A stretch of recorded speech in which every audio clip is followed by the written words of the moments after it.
The crimson sun bled across the viewport, casting long, eerie shadows across the hydroponics bay. Dr. Aris Thorne, his face etched with the weariness of years spent tending to the Odyssey's fragile ecosystem, adjusted the nutrient flow to the ripening tomatoes. The air hummed with the quiet efficiency of a generation ship, a testament to humanity's tireless quest for a new home among the stars. This was paradise, a self-contained bubble of life hurtling towards the Xylos cluster, a region promising new worlds, a haven after centuries of Earth's slow decay. But paradise was about to end. A deafening shriek, like a banshee's wail amplified 1,000-fold, tore through the peaceful hum.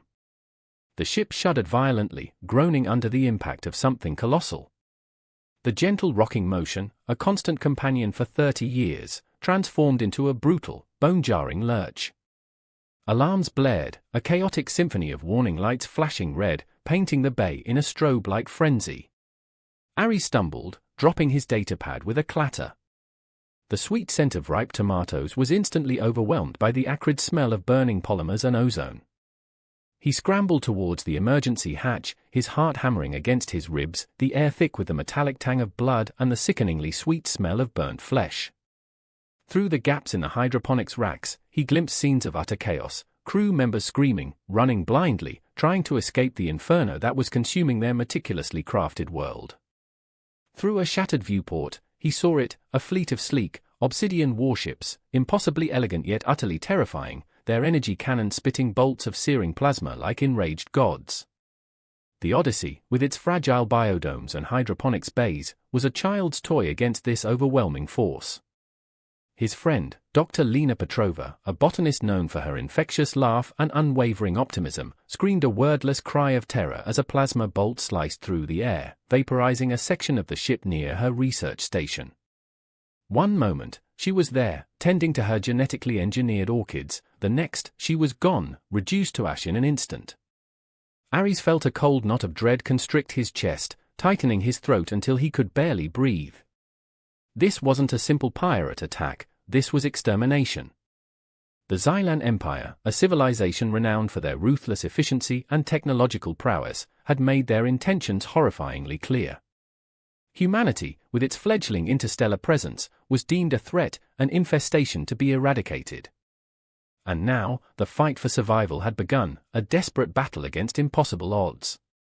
A nearby crewman, his face pale and streaked with grime, grabbed Aris's arm. "They're everywhere. We're doomed," he yelled, his voice choked with fear. Aris, however, felt a surge of icy resolve. He didn't have time for despair. He had to find a way, had to ensure humanity's flame would not be extinguished in this cosmic inferno. He ripped himself from the man's grip. "No," he said, his voice low but firm, "we fight." He knew one thing for certain, this was far from over.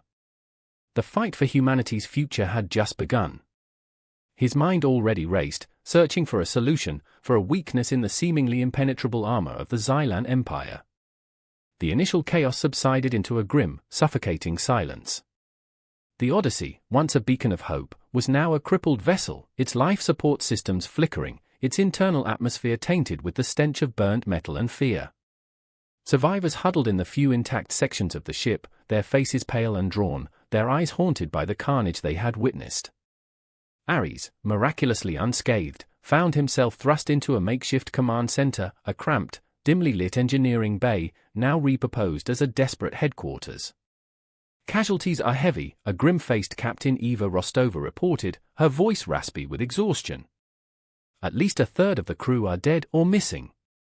Life support is failing in sections 3 and 4. We're losing oxygen." Aris, his gaze fixed on the holographic display showing the extent of the damage, felt a cold wave of despair wash over him. But he couldn't afford to succumb. He had to find a way out. He had to think. He turned his attention to the wreckage of Lena Petrova's lab, a macabre reminder of their loss. Among the debris, he spotted a partially intact data crystal. A flicker of hope ignited within him. Lena had been working on a project analyzing Xylan biological samples, perhaps there was something there, some clue, some unexpected weakness. With trembling hands, he carefully salvaged the crystal, plugging it into a salvaged data port. The screen flickered to life, displaying complex genetic sequences. Hours passed as he sifted through the data, his eyes burning, fueled by adrenaline and grief. Then, he noticed it, a subtle anomaly, a recurring pattern within the Xylan DNA. A pattern that hinted at a vulnerability to a specific type of ionizing radiation, a type found only in the most unstable regions of the Xylos cluster, regions considered far too dangerous to approach. "Captain," Aris said, his voice hoarse but filled with a newfound purpose. "I found something. Something in their biology, a weakness. A specific type of radiation found in the Andromeda Nebula can disrupt their cellular structures. It's a long shot, incredibly dangerous, but it might be our only chance." Rostova stared at him, her expression unreadable. "The Andromeda Nebula? It's a suicide mission, Thorne. The radiation levels there are lethal. Even our shielded craft couldn't withstand it for long." "We don't have a choice, Captain," Aris countered, his gaze unwavering. "We're outnumbered, outgunned, and running out of time. This is our only hope. If we can navigate the nebula and deploy a focus radiation burst near their fleet, we might stand a chance." A tense silence hung in the air, broken only by the desperate hum of the failing life support systems. Then, a gruff voice spoke from the corner. "Sounds crazy," said Chief Engineer Jen Li, "but I'll make sure our remaining ships are prepared. We rig up whatever we can to generate the radiation." Rostova took a deep breath. "Prepare the Ars and Athena. We're going into the Andromeda Nebula."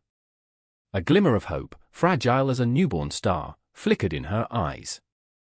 The impossible had just become their own